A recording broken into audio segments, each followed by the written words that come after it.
Hello friends, પ્રસિદ્ધ એજ્યુકેટરમાં આપનું હાર્દિક સ્વાગત છે. આજે આપણે ચર્ચા કરીશું માઇક્રો ટીચિંગ વિશે.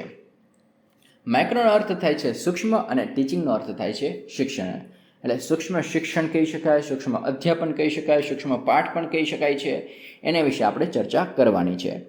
તો આ ખ્યાલ આપ્યો કોઈએ? તો માઇક્રો ટીચિંગનો ખ્યાલ સર્વપ્રથમ આપનાર વ્યક્તિ હોય તો તે છે એલન ડ્વાઇટ.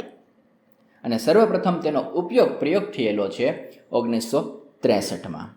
એલન ડ્વાઇટે કોઈપણ એક કૌશલ્યને વ્યવસ્થિત રીતે શીખવા માટે તાલીમી કોલેજોમાં શરૂઆતના તબક્કામાં જ માઇક્રો ટીચિંગના ખ્યાલને એપ્લાય કરેલો છે. અને તાલીમાર્થીઓને 5 થી 7 મિનિટને ધ્યાનમાં રાખીને આ પાઠ આપવાના હોય છે. હવે આ પાઠમાં એ કૌશલ્ય સિદ્ધ થઈ જાય ત્યારબાદ એને વધારે સમય ફાળવવામાં આવે છે, એટલે કે 12 થી 15 મિનિટનો પાઠ લેવામાં આવે છે. એમાં પણ કૌશલ્ય મહારત હાંસલ થઈ જાય, સારા પરિણામ આવી જાય તો તેને 35 થી 40 મિનિટના પાઠની તૈયારી કરવાની હોય છે.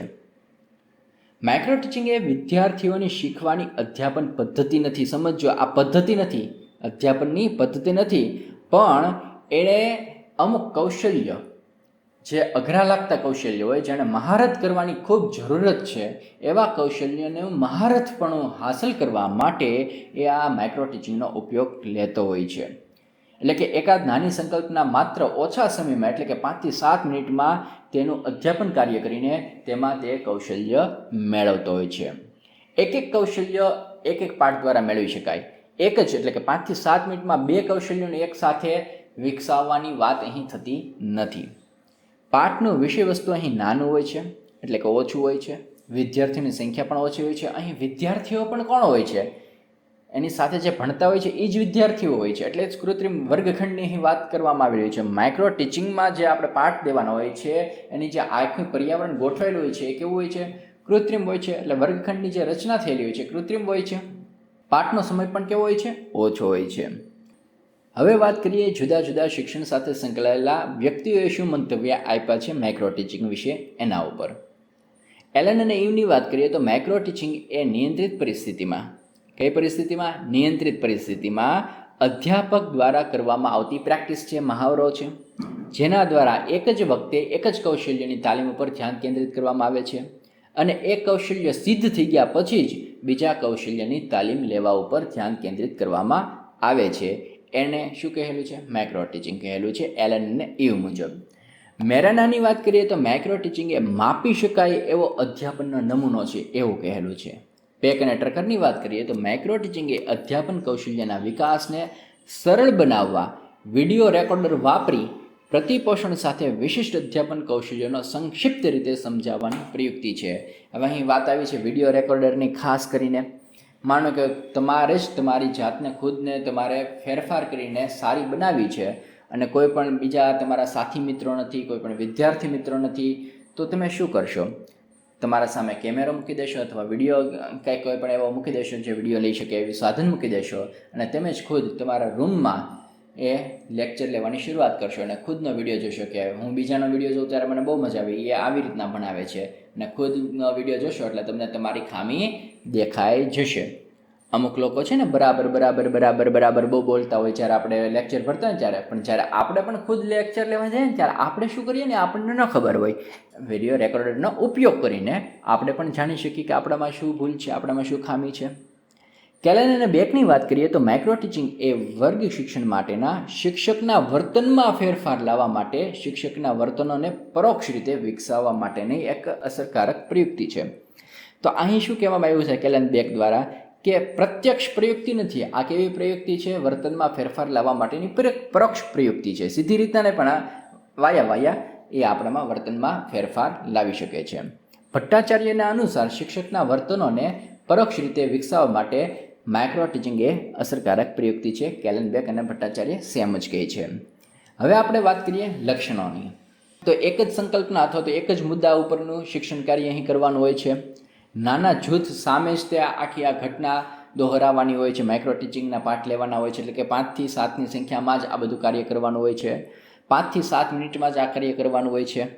કોઈ પણ એક કૌશલ્યને અનુરૂપ જ આ કામ કરવાનું હોય છે, એનો જ વિકાસ કરવાનો હોય છે. એટલે કે ચોક્કસ કૌશલ્યનો વિકાસ આપણે કરવાનો છે. કોઈ પણ એક જ કૌશલ્ય પર ધ્યાન કેન્દ્રિત કરવું. કૃત્રિમ વર્ગખંડની પરિસ્થિતિ હોય છે, આપણા જ મિત્રો હોય છે, સાથી મિત્રો હોય છે એટલે એની સામે જ આપણે આવો એક ખંડ બનાવેલો હોય છે કે એ વિદ્યાર્થી તરીકે વર્તતા હોય ને તમે શિક્ષક તરીકે વર્તતા હોય. તાલીમાર્થીઓએ વર્ગ શિક્ષણમાં જે કૌશલ્યની સૌથી વધુ જરૂર હોય તે કૌશલ્યની તાલીમ અહીં આપવામાં આવતી હોય છે. ઉપયોગિતાની વાત કરીએ તો અહીં સહી સલામત વ્યવહાર જોવા મળે છે, કારણ કે કૃત્રિમ વર્ગખંડ છે, સાથી મિત્રો જ છે. ધ્યાન કેન્દ્રિતની વાત કરીએ તો આમાં ધ્યાન કેન્દ્રિત ઘણી રીતે આપણે સમજી શકીએ છીએ કે તમે ભણાવવામાં કેટલું ધ્યાન છે, તમારે જે કૌશલ્ય વિકાસ કરવાનું છે એમાં તમારી પ્રભુત્વ કેટલું છે, એમાં ધ્યાન કેન્દ્રિત કેટલું કરો છો. સાથે સાથે તમે 5 વિદ્યાર્થી એટલે કે તમારા સાથી મિત્રો સામે બેઠા હોય તો એકની સામે જોઈને જ બધું તમે ભણાવો છો, બધાની સામે જોઈને ભણાવો છો એ પણ નક્કી થઈ શકશે. ધ્યાન કેન્દ્રિતની જે સ્થિતિ છે એ પણ તમે કેળવી શકો છો. પૂર્વ તાલીમ પ્રાપ્ત થાય છે, કારણ કે તાલીમ પહેલાંનું પણ અહીં તમે તૈયારી શરૂ કરી દે છો. સમયની બચત થાય છે, 5 થી 7 મિનિટના સમયમાં જ આ બધું કાર્ય પૂરું કરવાનું હોય છે. સતત તાલીમ માટેનું વહન થાય છે, કારણ કે અહીં વારંવાર પુનરાવર્તન પણ કરી શકાય છે. આ બધાને લીધે આત્મવિશ્વાસમાં તો વધારો થવાનો જ છે. સ્વમૂલ્યાંકનની તક પણ મળે છે. સ્વમૂલ્યાંકનની તક જ્યારે મેળવી હોય ત્યારે ખુદના વિડીયો ખુદે બનાવવા. જ્યારે માઇક્રો ટીચિંગના પાઠ તમે લેતા હોય ત્યારે વિડીયો રેકોર્ડિંગ પણ તમારે ખુદનો કરવાનો. સામે તમારા સાથી મિત્રો તો બેઠા જ હોય છે, પણ ખુદનો વિડીયો પણ ખુદે જોવાનો. એ લોકો તો કહેશે જ તે, પ્રતિપોષણ આપશે જ તે, પણ તમારો વિડીયો ખુદે પણ જોવાનો છે. નિરીક્ષણ માટેની આ નવીન અભિગમની પદ્ધતિ છે એ પણ આપણે સ્વીકારવું જ પડે. પ્રતિપોષણ સ્પષ્ટ અને દિશાસૂચક હોય છે, કારણ કે વર્તનમાં ફેરફાર અને એ પણ સારી દિશામાં જ થવાનો છે. શિક્ષણ કાર્યના કૌશલ્ય વિકસાવવામાં મદદરૂપ છે. કૌશલ્ય વિકાસ માટે જ એક કૌશલ્યનો વિકાસ કરવા માટે જ ખાસ કરીને માઇક્રો ટીચિંગ હોય છે. મર્યાદા ઝડપથી સમજાય છે, કારણ કે સામે જે આપણા વિદ્યાર્થી મિત્રો કહીએ છીએ પણ ખાસ કરીને તો આપણા જ મિત્રો હોય છે, આપણી સાથે જ ભણતા હોય છે, એ આપણી ભૂલને ઝડપથી ઓળખીને આપણને કહી દે છે. આગળ વાત કરીએ મર્યાદાની, તો અહીં ખૂબ સમય ઓછો છે, એટલે ઓછા સમયમાં ઘણું બધું એચિવમેન્ટ કરવાનું હોય છે, એટલે એની એક મર્યાદા હોય છે. વહીવટી કાર્યમાં વધારો થાય છે, કારણ કે વારંવાર પુનરાવર્તન થાય છે માઇક્રો ટીચિંગનું, એટલે વહીવટી કાર્યમાં પણ વધારો થાય છે. શિસ્તના પ્રશ્નો હલ કરવામાં મુશ્કેલી થાય છે. ટૂંકા સમયમાં હોવાથી આ બધું થવાનું છે, અને વારંવાર બધો એકબીજા ક્રોસ થતા હોય છે, કારણ કે 5 થી 7 મિનિટનું કાર્ય પૂરું થઈ જાય તો પછી શું થાય, પાછી વાતચીત થવાની છે. શૈક્ષણિક સાધનોના ઉપયોગ વગર કાર્ય કરવાનું હોય છે, કારણ કે ઓછા સમયમાં બધાનો ઉપયોગ નથી કરવાનો, એમનેમ જ એ કાર્ય કરવાનું હોય છે. વર્ગ શિક્ષણના પ્રત્યક્ષ અનુભવથી વંચિત નિશ્ચિત કૌશલ્ય તરફ ધ્યાન દેવાનું હોય છે. તો જે પ્રત્યક્ષ હોય એટલે ઓરિજિનલ જે વર્ગખંડ છે એ તો અહીંયા રહેવાનું નથી, તો એ તો નુકસાન જવાનું જ છે. નિરીક્ષકોની સઘન તાલીમનો અભાવ. હવે આપણા જ વિદ્યાર્થી મિત્રો સામે બેઠા હોય, સાથે ભણતા હોય, એ જ બેઠા હોય, તો એનામાં કેવો આઈક્યુ હશે, જેવો મારામાં હોય એવો જ એનામાં હોય. જેવી સમજશક્તિ મારામાં હોય એવી જ સમજશક્તિ એનામાં હોઈ શકે, એટલે જે ચોક્કસપણે જે કૌશલ્ય વિષયની માહિતી આપવી જોઈએ એ ન આપી શકે, પણ શિક્ષક જો આપણા બેઠા હોય તો એ આપણને સચોટ માહિતી આપી શકે, દિશાસૂચક માહિતી આપી શકે. વાત કરીએ સોપાનોની, તો 5 સોપાન તમારે યાદ રાખવાના છે. સૌથી પહેલું તમારે શું કરવાની છે, તૈયારી કરવાની છે. તૈયારી કરીને પછી શું કરશો, શિક્ષણ કાર્ય કરશો. શિક્ષણ કાર્ય કેટલું કરવાનું છે, 5 થી 7 મિનિટનું કરવાનું છે. એના પછી તમારું કાર્ય પૂરું થાય એટલે પ્રતિપોષણ મળશે સામેથી, 6 મિનિટ સુધી પ્રતિપોષણનો સમય મળશે. પછી જે પ્રતિપોષણ મળ્યું, જે ભૂલ પડી એના માટે તમે ફરીવાર આયોજન કરશો, એટલે પુનઃ આયોજન કરશો, એના માટે તમે 10 મિનિટ લેશો. ફરીવાર તમે ભણાવશો, પુનઃ શિક્ષણ કરશો, એ તો પાછું 5 થી 7 મિનિટનું જ છે. ફરીવાર એ લોકો આપણી જે ભૂલ હશે અથવા તો સુધારો થયેલો છે એ આપણને જવાબ આપશે, જે 6 મિનિટનો સમય લેશે. તો આવી રીતના માઇક્રો ટીચિંગના સોપાનો છે: શિક્ષણ કાર્ય, પ્રતિપોષણ, પુનઃ આયોજન, પુનઃ શિક્ષણ, પુનઃ પ્રતિપોષણ. હવે વાત કરીએ કૌશલ્યની. તમે કયા કૌશલ્યની વાત થાય છે, તો વિષયાભિમુખ કૌશલ્ય, પ્રશ્ન પ્રવહિત કૌશલ્ય, સુદૃઢીકરણ કૌશલ્ય, કાળુપાટીય કાર્ય નોંધ કૌશલ્ય, ઉદાહરણ કૌશલ્ય, ઉત્તેજના પરિવર્તન કૌશલ્ય, પ્રશ્ન ઊંડાણ કૌશલ્ય વગેરે કૌશલ્ય અહીં કેળવી શકાય છે. હવે વાત કરીએ એક કૌશલ્યની. તો પહેલું છે વિષયાભિમુખ કૌશલ્ય. તો વિષયાભિમુખ કૌશલ્ય કહેવાય છે કોને, તો જે વિષય અથવા તો મુદ્દો શિક્ષક દ્વારા વર્ગખંડમાં અધ્યાપન દરમિયાન શીખવાનો હોય તે મુદ્દો વિવિધ પ્રશ્નો પછી ચિત્ર બતાવી અથવા તો પ્રોજેક્ટ કરાવી અથવા તો ચાર્ટ બતાવી વિદ્યાર્થી પાસેથી વિષયનો મુદ્દો કઢાવવાની જે પ્રક્રિયા હોય એને કહેવામાં આવે છે વિષયાભિમુખ કૌશલ્ય. ઇન શોર્ટ, જે ટોપિક ઉપર ભણાવવાનું છે એ ટોપિક તમારે સીધું કાળા પાટિયા ઉપર લખવાનું નથી. વાયા પ્રશ્ન પૂછીને વિદ્યાર્થીના મોઢેથી એ ટોપિકનું નામ લેવડાવવાનું છે.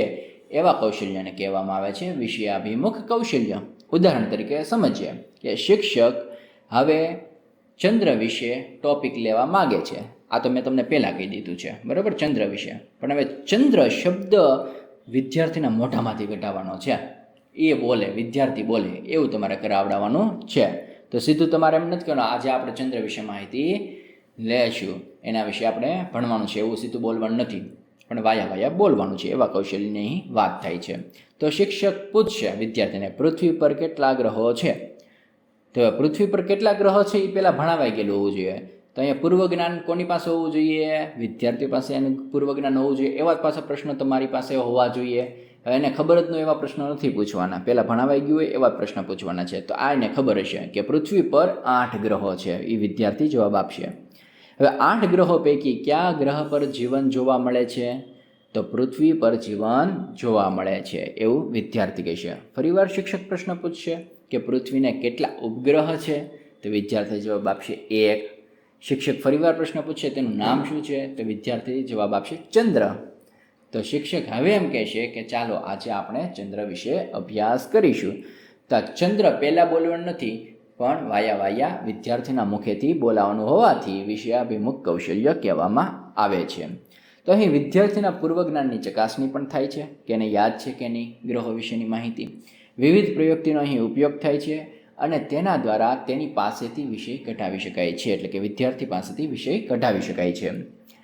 વિવિધ પ્રયુક્તિ તરીકે શિક્ષક પ્રશ્નોત્તરીનો પણ ઉપયોગ કરી શકે, ઉદાહરણનો પણ ઉપયોગ કરી શકે, કથનનો પણ ઉપયોગ કરી શકે, વાર્તા, નાટકો, રમત, ગીત, સાંકેતિક ચેષ્ટાઓ એટલે કે હાવભાવ દ્વારા એવા કોઈ પણ પ્રયુક્તિનો ઉપયોગ કરીને વિષય બહાર કઢાવવાનું જે કૌશલ્ય છે એ કેળવી શકે છે અને એનો ઉપયોગ કરી શકે છે. વિદ્યાર્થી પાસેથી વિષય કઢાવવા શિક્ષકે પ્રશ્નોનો ક્રમ જાળવવો જોઈએ, એટલે કે સાતત્યભંગ ના થવું જોઈએ, તથા કૃત્રિમ રીતે વિષય કઢાવવો ન જોઈએ. કેમ? વ્યવસ્થિત રીતે પ્રશ્ન પૂછીને વ્યવસ્થિત રીતે એ જવાબ આપતા ગયા અને સરળ રીતે એ જવાબ મળી ગયો કે આપણે આ વિષય ઉપર ભણાવવાનું છે, એવી રીતના કરવાનું છે. પરાણે કે કોઈ પણ આમ એવી હિન્ટ નો સીધી આપી દેવી કે આના વિશે ટૂંકમાં આપણે ભણવાનું છે આમ.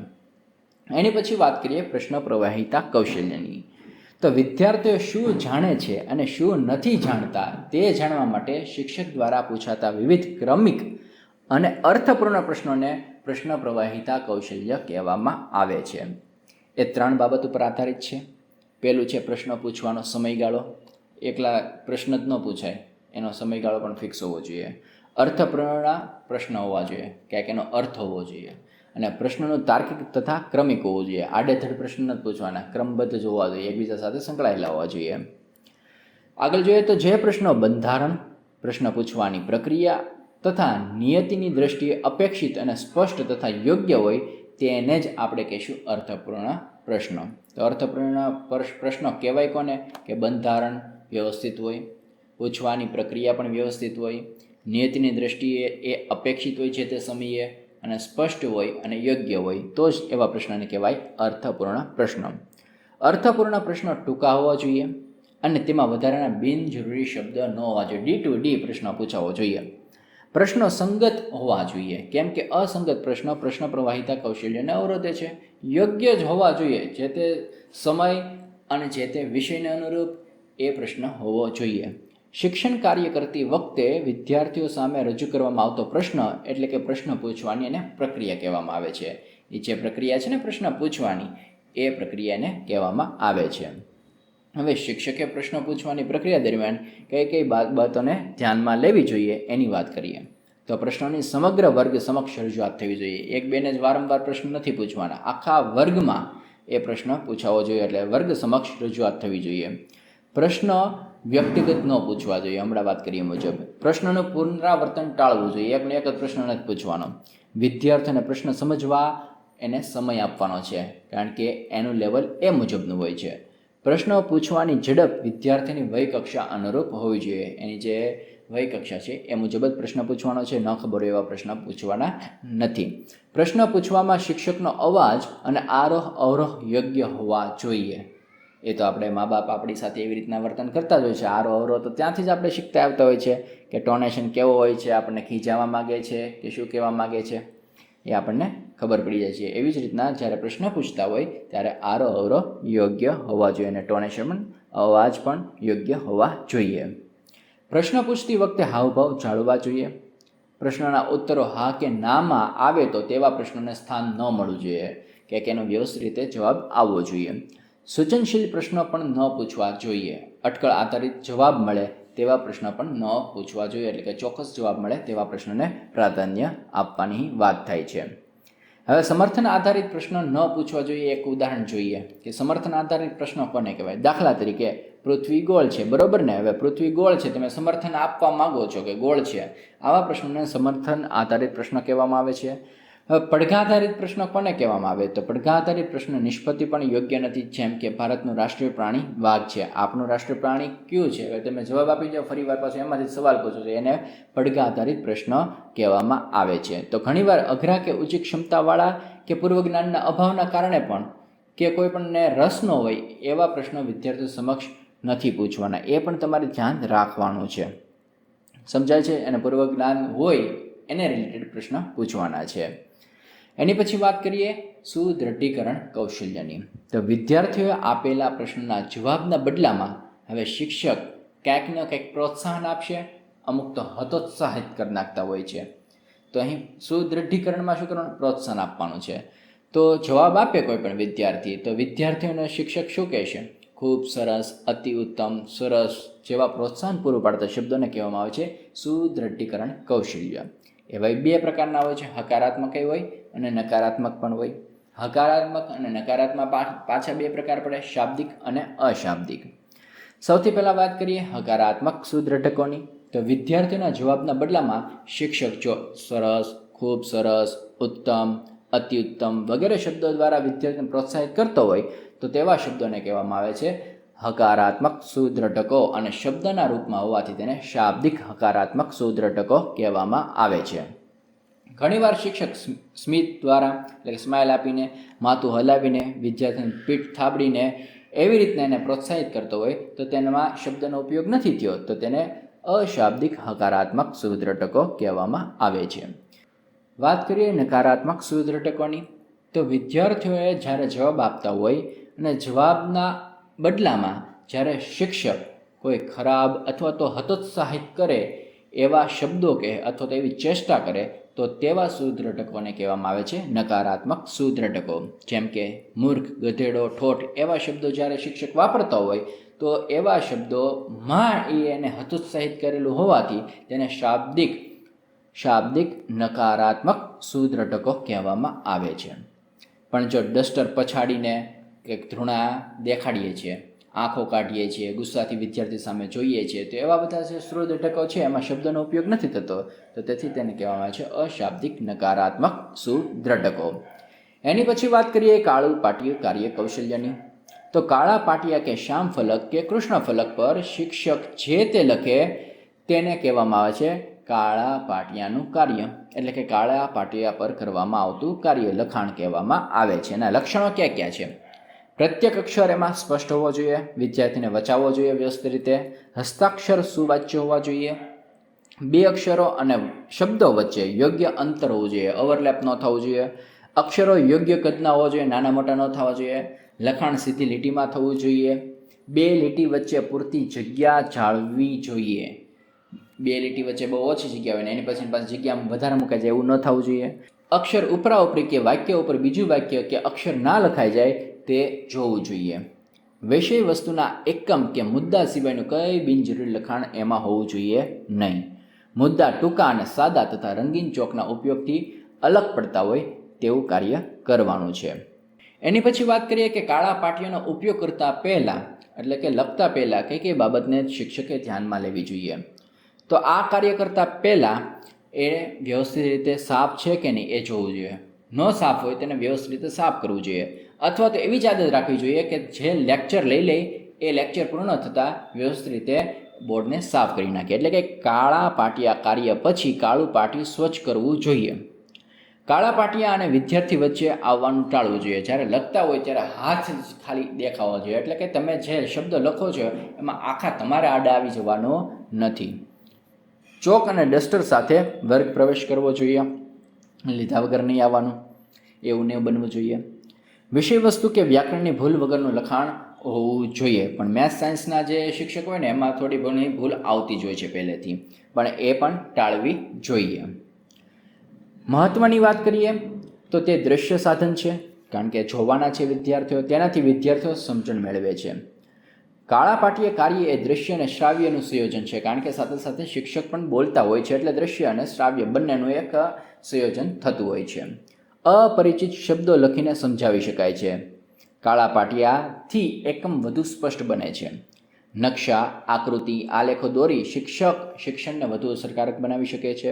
સતત થતી વ્યાખ્યાન પદ્ધતિમાં કાળા પાટિયા કાર્યના ઉમેરણથી શિક્ષણમાં વૈવિધ્ય આવે છે, કારણ કે મોઢે બોલે રાખે પણ લખીને જો સમજાવતા જાય તો એમાં ઘણો ફેર પડે છે. હવે એની પછીના કૌશલ્ય, ઉદાહરણ કૌશલ્યની વાત કરીએ તો ઉદાહરણ કોને કહેવાય? જેમાં શીખવાનો વિચાર કે હેતુ કે સિદ્ધાંત સમાયેલી હોય તેવી વિષય વસ્તુ. ઉદાહરણના લક્ષણો જોઈએ તો એ કેવું ઉદાહરણ કેવું હોવું જોઈએ? સરળ હોવું જોઈએ, સ્પષ્ટ હોવું જોઈએ. ઉદાહરણ આપીને તમે વિદ્યાર્થીને ગૂંચવી નાખો તો એ ઉદાહરણ કામનું જ નહીં. તો કોઈ પણ ટોપિકને સમજાવવા માટે ઉદાહરણનો સહારો લેતા હોઈએ તો ઉદાહરણ કેવું હોવું જોઈએ? સરળ અને સ્પષ્ટ હોવું જોઈએ. એ જે ટોપિક આપણે શીખવવા માગીએ છીએ એના માટે જે ઉદાહરણ લઈએ છીએ એની સાથે બંધ બેસતું હોવું જોઈએ, કે ટોપિકની લગતું એનામાં કાંઈ ઉદાહરણમાં હોય જ નહીં તો એને કાંઈ લેવા દેવા ન હોય તો ટોપિક સમજાવવાનો જ નથી. તો શીખવાના સિદ્ધાંત, નિયમ કે ખ્યાલ સાથે સુસંગત હોવું જોઈએ. ઉદાહરણ રસપ્રદ, જિજ્ઞાસા જગાડે તેવું અને કુતૂહલ વૃત્તિને ઉત્તેજે તેવું હોવું જોઈએ. અમુકને ગણિત વિષય ગમતો જ ન હોય પણ તમે વ્યવસ્થિત રીતે ઉદાહરણ દ્વારા એને સમજાવો ને તો ગણિત એને પ્રિય લાગવા માંડે. નકશો, ચિત્રો, ચાર્ટ વગેરે અશાબ્દિક દ્રશ્ય અને સ્પષ્ટ ઉદાહરણનું સ્વરૂપ કહેવાય છે. જ્યારે મુદ્દો સમજાવવા વાર્તા કે ઐતિહાસિક પ્રસંગ રજૂ કરાય તેને શાબ્દિક ઉદાહરણ સ્વરૂપ કહેવાય છે. તમે ગમે એવા ગઈઢા થઈ જાઓ તો ઉદાહરણ કૌશલ્યનો ઉપયોગ વારંવાર થતો જ હોય. હવે ધર્મસભામાં જાઓ તો ત્યાં ઉદાહરણ દ્વારા જ સમજાવતા હોય, કોઈ વાર્તા દ્વારા જ સમજાવતા હોય. અત્યારના ધર્મગુરુની વાત કરો તો એ બધા ઉદાહરણ દ્વારા જ સમજાવે કે આનું આમ થયું, આનું આમ થયું, ને વાર્તા જ કરતા હોય છે. જૂની હોય, દંતકથા હોય અથવા પુરાણોની વાતો હોય એ બધી જ કહેતા હોય છે, એના દ્વારા એ સમજાવતા હોય છે. આગમન પદ્ધતિની વાત કરીએ તો ઉદાહરણને પ્રથમ રજૂ કરી ત્યારબાદ તેના પરથી સિદ્ધાંત તારવવામાં આવતો હોય તો એવી જે પદ્ધતિ હોય એને કહેવામાં આવે છે આગમન પદ્ધતિ. અને નિગમન પદ્ધતિમાં પહેલાં સિદ્ધાંત રજૂ કરવામાં આવે છે અને અંતમાં ઉદાહરણ આપવામાં આવે છે, તો તેવી પદ્ધતિને કહેવામાં આવે છે નિગમન પદ્ધતિ. ઉદાહરણ કૌશલ્યના મહત્વની વાત કરીએ તો કઠિન મુદ્દોને સરળ બનાવી શકાય છે. કોઈ અઘરો લાગતો ને એને ઉદાહરણ દ્વારા જ સરળ બનાવી શકાય. અધ્યયનમાં રસ જળવાયેલો રહે છે. વ્યવસ્થિત જો એને ઉદાહરણ આપતા આવડતું હોય ને જે શિક્ષકને, તો એ શિક્ષકના બધા ફેન હોય છે વિદ્યાર્થી. વિદ્યાર્થીઓ જ્ઞાત પરથી અજ્ઞાત તરફ અને મૂર્ત સ્વરૂપ પરથી અમૂર્ત સ્વરૂપ તરફ જાય છે. જ્ઞાત પરથી અજ્ઞાત તરફ, જે જાણતો નથી એના તરફ થાય છે. જાણતું હોય ત્યાંથી લઈને અજાણ હોય એ બાજુ જાય છે.